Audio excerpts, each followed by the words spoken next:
The morning they let Coretta Boadu go, she did not raise her voice. She did not slam her laptop closed, did not knock over her coffee mug, did not give Prescott Webb the satisfaction of watching her fall apart in the middle of the open plan office she had helped design 11 years earlier. She simply listened to him explain, in the particular tone of a man who had rehearsed his reasoning enough times, that it had begun to feel like kindness, that Meridian Logistics was entering a new phase of transformation, that the company needed fresh thinking from people trained in modern systems architecture, and that her role, 12 years of it, was being eliminated effective immediately. She looked at him the way she used to look at server logs when something was running wrong beneath the surface, quietly, steadily, without panic. Then she asked if she could have 30 minutes to pack her desk. He told her she could have an hour. She took 40 minutes and used 10 of them to sit with a young developer named Temi Sarpong, barely 2 years at the company, sharp enough that she had been quietly pulling him into harder problems for the past 6 months, and explain, in a low voice, exactly what to watch for in the demand forecasting module before the November peak began. She told him there was a variable deep in the routing core, one she had written herself and never properly documented, that would start to drift under high load if nobody recalibrated it. She told him it would look like a data quality issue on the surface, but it was not. Temi asked her if she had told the new team about it. She said she had tried, twice, in the last month, and that the new team had been polite and uninterested. She told him to watch for it anyway. Then she picked up her bag, the same battered canvas tote she had carried through the doors of Meridian since the company ran out of a rented floor in Mississauga, thanked the receptionist by name, and walked to the elevator without looking back at the glass boardroom where Prescott Webb was already on the phone, announcing the next chapter.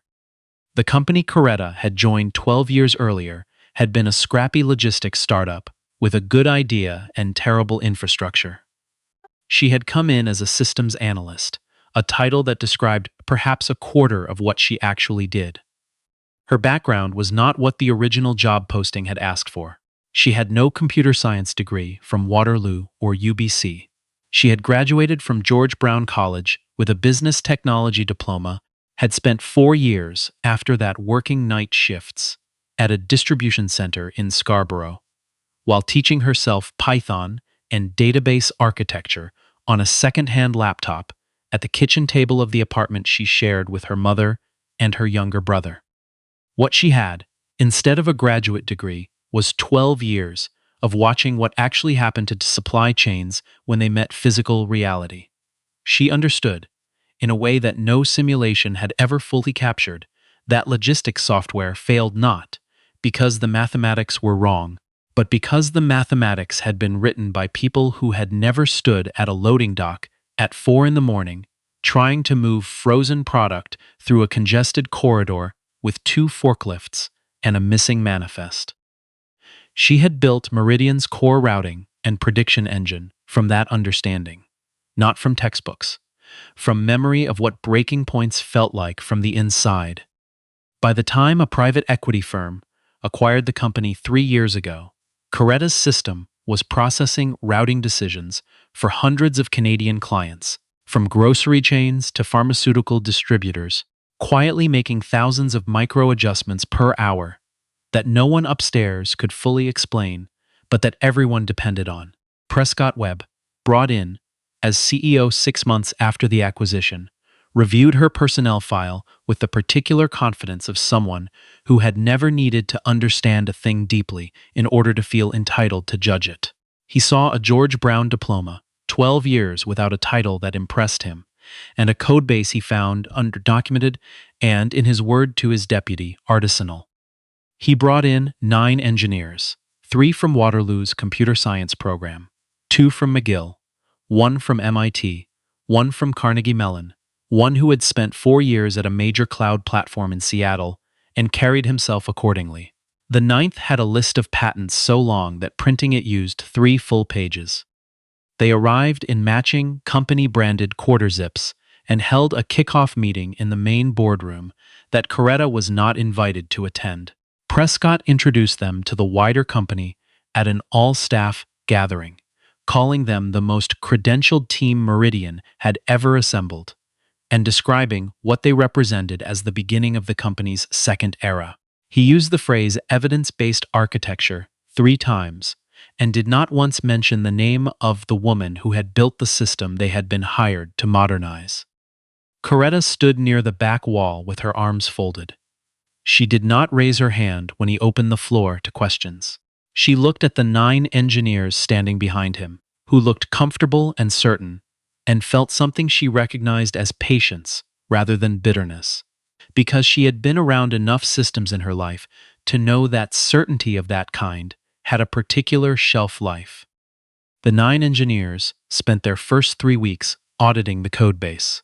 Their collective verdict, delivered in a 90-slide deck to the executive team, was that the existing architecture was functional but opaque, built on what one of them called intuitive shortcuts that worked by accident rather than by design, and that the correct approach was a full modernization using current best practice frameworks.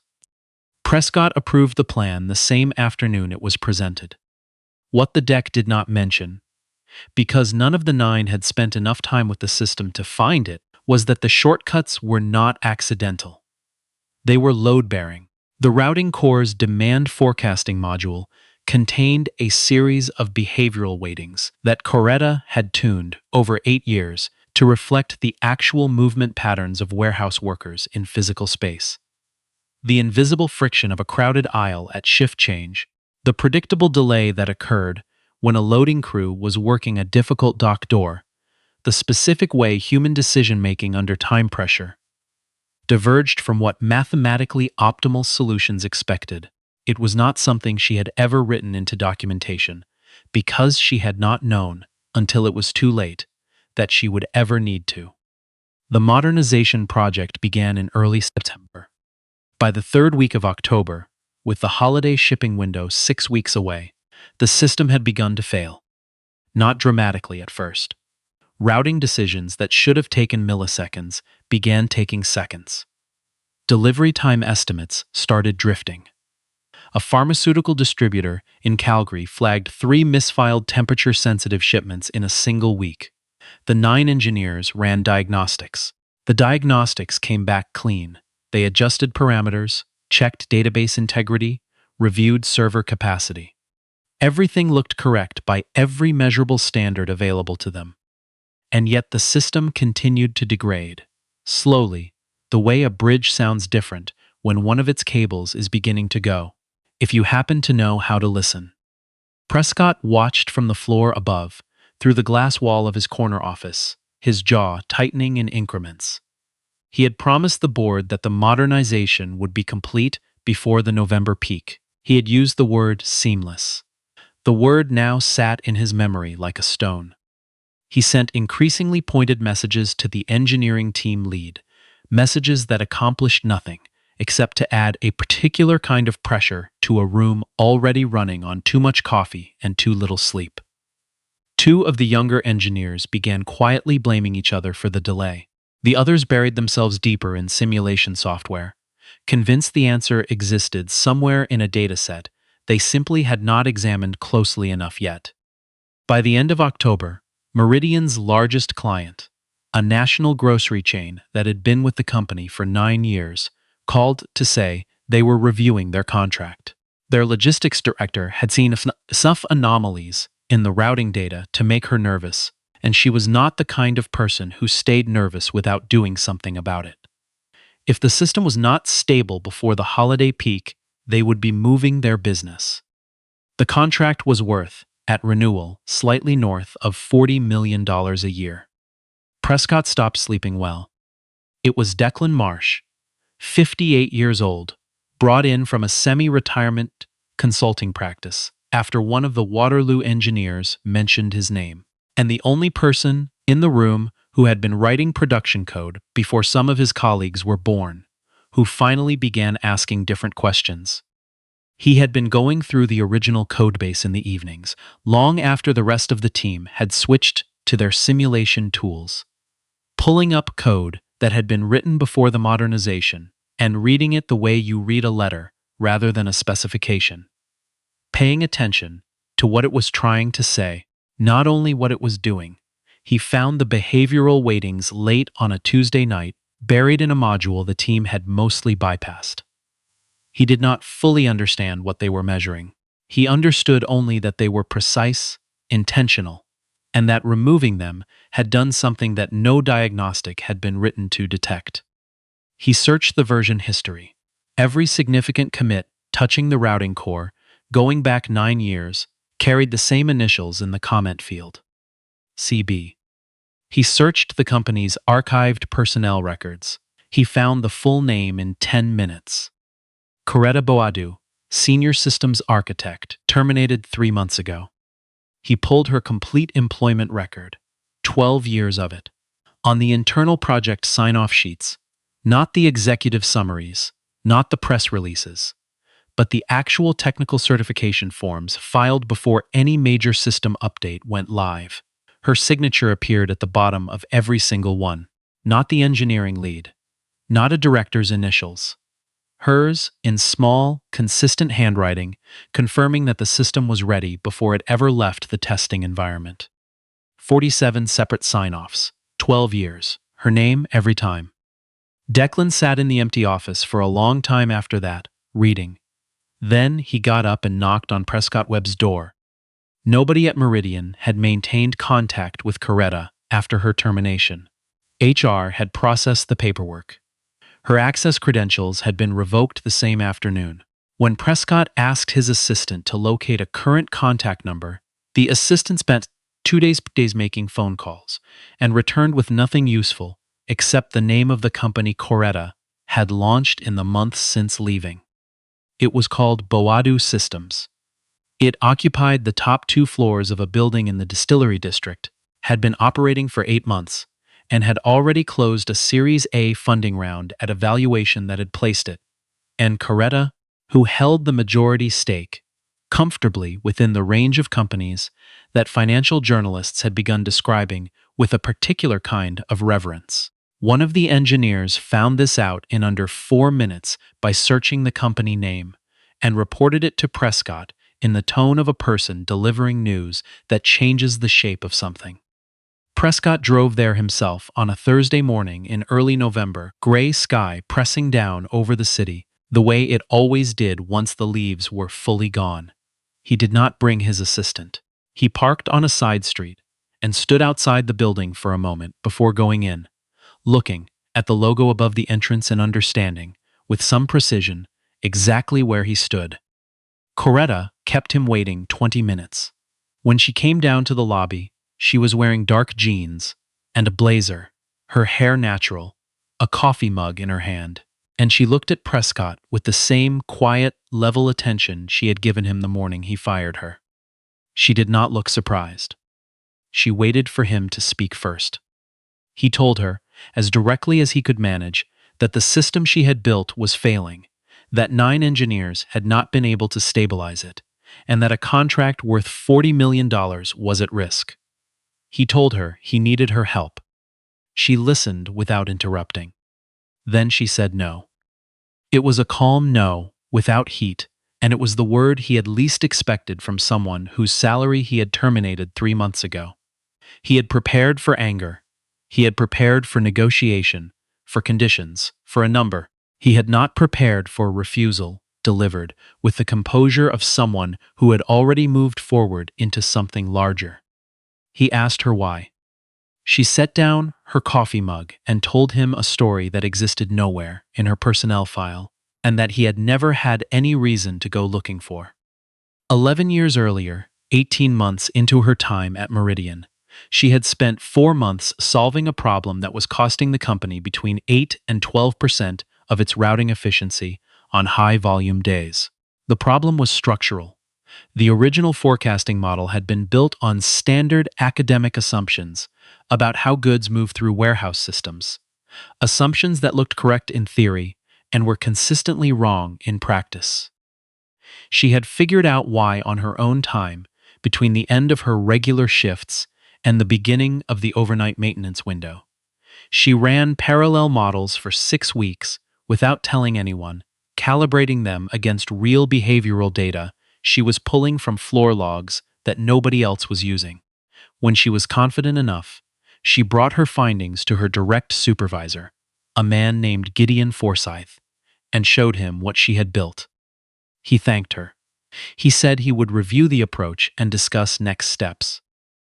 3 weeks later, Gideon Forsyth presented the solution to the executive team as his own breakthrough.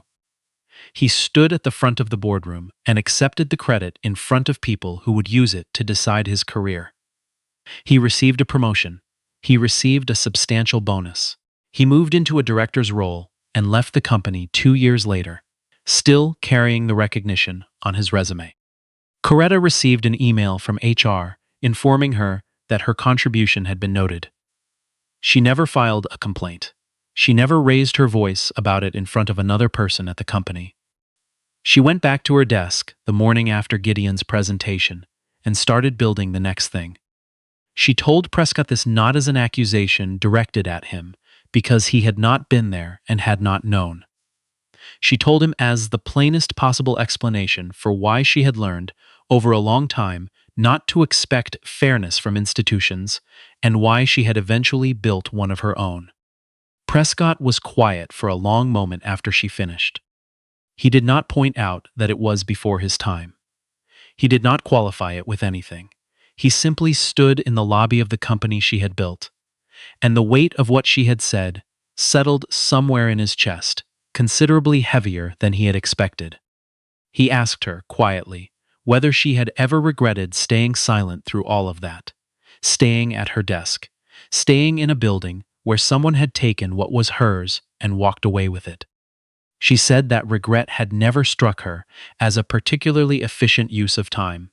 She said that the system she had built kept working correctly, regardless of whose name was on the credit, and that the work had been its own justification for doing it. She picked up her coffee mug. The conversation felt like it was ending. He asked her what it would take. She said it was not a question of what it would take.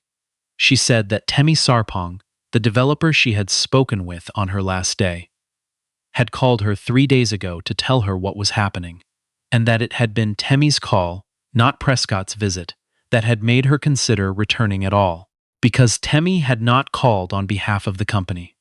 He had called because he was 24 years old and genuinely frightened that a system a great many people depended on was about to fail, and he did not understand why, and he wanted to understand. She said that was the only reason she was still talking, instead of having Prescott shown out. Her condition was not about money. She had built enough money in 8 months to make any number Prescott could offer her irrelevant. Her condition was this: if she came back to stabilize the system, Meridian would commit to a permanent learning structure in which engineers worked alongside warehouse staff, distribution center workers, and logistics operations personnel at every level. Not as a corporate photo opportunity, but as a genuine technical exchange, where the people who built the software and the people whose bodies moved through its predictions would be treated as equal sources of knowledge. Prescott agreed immediately, without qualification. He understood, standing in that lobby, that agreeing to a cultural change was considerably easier than actually making one. But he agreed, and he meant it. She walked back into Meridian on a Monday morning, and the building responded to her the way buildings sometimes do when someone essential returns. A subtle shift in atmosphere, like a room adjusting to a change in the quality of light. Word had moved through the office the way important things do, through side conversations and corridor glances, and by the time she reached the engineering floor, a dozen people had found reasons to be working near the entrance. She nodded to a few of them. She did not stop to make a speech. The 9 engineers were standing around the main systems display when she walked in, and to their credit, and Prescott would credit them for this, later, none of them looked defensive. They looked tired. They looked like people who had been genuinely trying for 6 weeks and had reached the outer boundary of what trying was getting them. The lead engineer from Waterloo had the look of a man who had not slept a full night in 2 weeks, which was accurate. She sat down at a workstation. Declan Marsh had cleared for her and began going through the codebase. She did not say much for the first hour. She moved through screens of code the way someone moves through a house they grew up in, not reading so much as recognizing, noting what had been shifted, what had been replaced, what had been removed in the name of modernization. Her expression did not change. She occasionally made a short note in a paper notebook she had brought with her, 3 or 4 words at a time. After 70 minutes, she stopped. She looked at the screen for a moment. Then she spoke, clearly enough that everyone in the room could hear her. She said the system had been optimizing for mathematical efficiency in a physical environment that did not operate according to mathematical efficiency. The demand forecasting module had been recalibrated to reflect ideal movement patterns through warehouse space. And ideal movement patterns were a kind of fiction. The behavioral corrections she had spent years building in had been rationalized away because they did not conform to standard modeling practice. And, without them, the system was doing the equivalent of giving directions to someone who had never walked a city block by describing it in perfect geometric terms. She pulled up 3 specific parameters. She restored 2 values that had been changed. She added a single configuration line, 7 characters, and a Boolean flag that re-enabled a correction subroutine the modernization had disabled. The change took her 4 minutes. She pushed it to the test environment first, watched the routing simulation run for 3 minutes, and then looked up at the engineer sitting closest to the main display. She told him to push it to production. He hesitated for a fraction of a second. The hesitation of a person who had spent 6 weeks failing to fix something and was not entirely ready to believe it was this simple. Then he did. The routing engine stabilized within 90 seconds. Processing time dropped back to baseline. The demand forecasting outputs returned to normal operating range. A status board that had been showing amber warnings for most of October turned green, 1 indicator at a time, until the whole display was the color it was supposed to be. Nobody in the room said anything for a moment. Then someone near the back let out a slow breath that came out sounding almost like a laugh. Disbelief and relief folded together, and several people stood completely still, looking at a system that had defied 6 weeks of advanced diagnostics and responded in under 2 minutes to a woman's attention and 4 minutes of careful work. Prescott stood at the edge of the testing floor and watched. He did not reach for his phone. He did not move toward the machine to celebrate.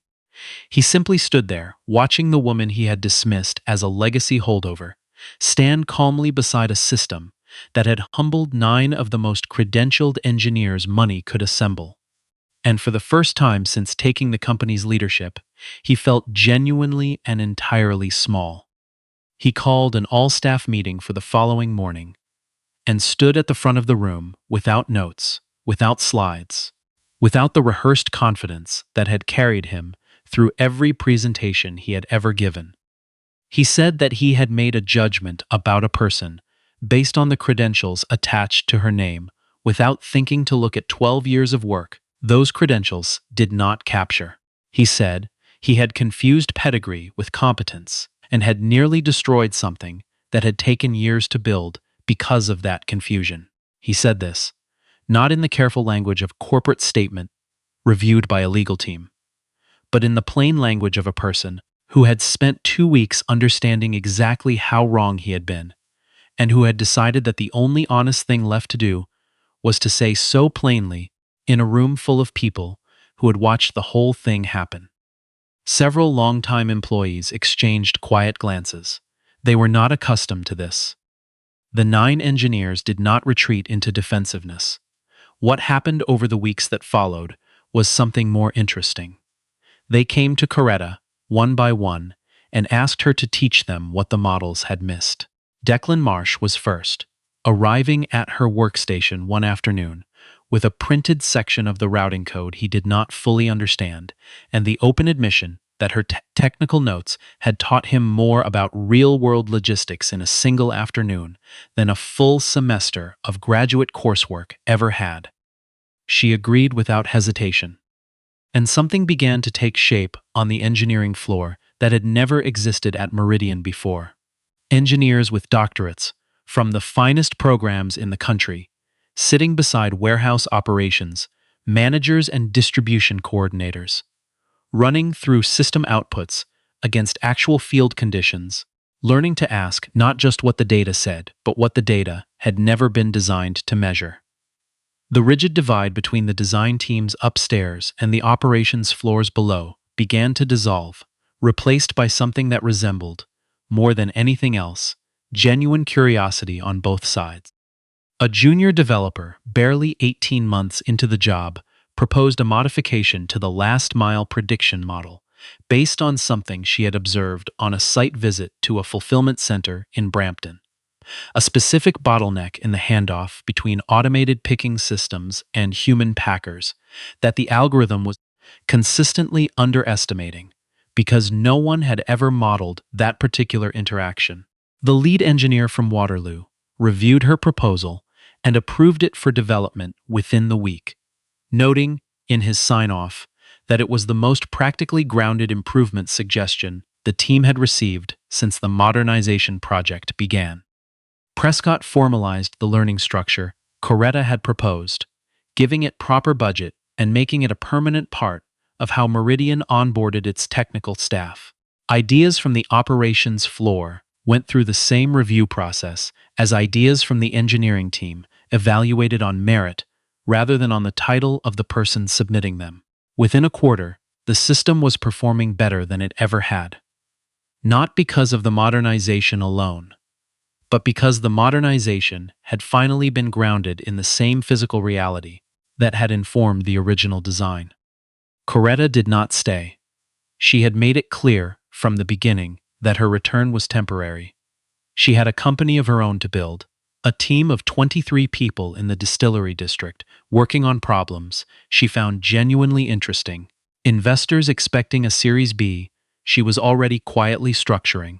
She spent 3 weeks at Meridian, ran a final systems check, handed Declan Marsh a set of handwritten technical notes he would later describe as the most useful document he had ever received in a professional context, and walked back out through the same lobby she had walked into on that gray Thursday in November.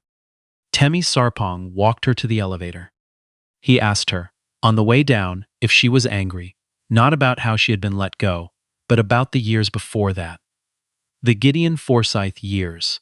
The years of quiet work that had kept the system functioning while another person wore the credit for it. She considered the question for a moment. She said that what had happened to her at Meridian had not been unusual. It had been the ordinary experience of a great many people who built things with their hands and their minds in places where other people held the titles. She said that understanding that had made it easier. Not to accept. She was careful about that word, but to refuse to let it become the thing that defined her.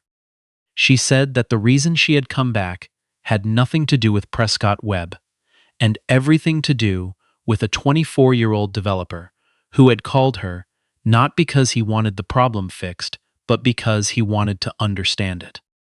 She said that was the kind of thing worth coming back for. The elevator opened. She stepped in. The doors closed, and Temi stood in the lobby for a moment before going back upstairs. In the months that followed, the story of what had happened at Meridian moved through the industry the way useful stories do. Quietly, through conversations at conferences and over coffee between logistics directors, who were beginning to ask harder questions about what they were actually measuring when they evaluated the people building the systems they depended on. Coretta heard about it secondhand. She was busy. Boadu Systems closed its Series B in the spring, and she spent most of April on calls with investors in Calgary and London and Singapore, explaining a demand calibration methodology that felt to most of the technical people she spoke with like nothing quite like what they had seen before. It was the same methodology she had developed working nights in Mississauga, on a second-hand laptop at a kitchen table, while her mother slept in the next room, and a city outside the window moved freight through the dark without anyone asking who had designed the logic that kept it all from falling apart. She had never stopped building. What she knew, now as then, was that the systems she had made continued to run correctly, that the warehouse workers whose movement patterns they modeled continued to move through their shifts without knowing they were the invisible logic underneath software that covered half the country, and that somewhere in a codebase in downtown Toronto, if you knew where to look, her initials were still in the comment fields. Quiet, persistent, entirely unbothered by anything that had happened since. Some knowledge did not require recognition to remain true. It only required someone, somewhere, who was patient enough to stop talking long enough to find it.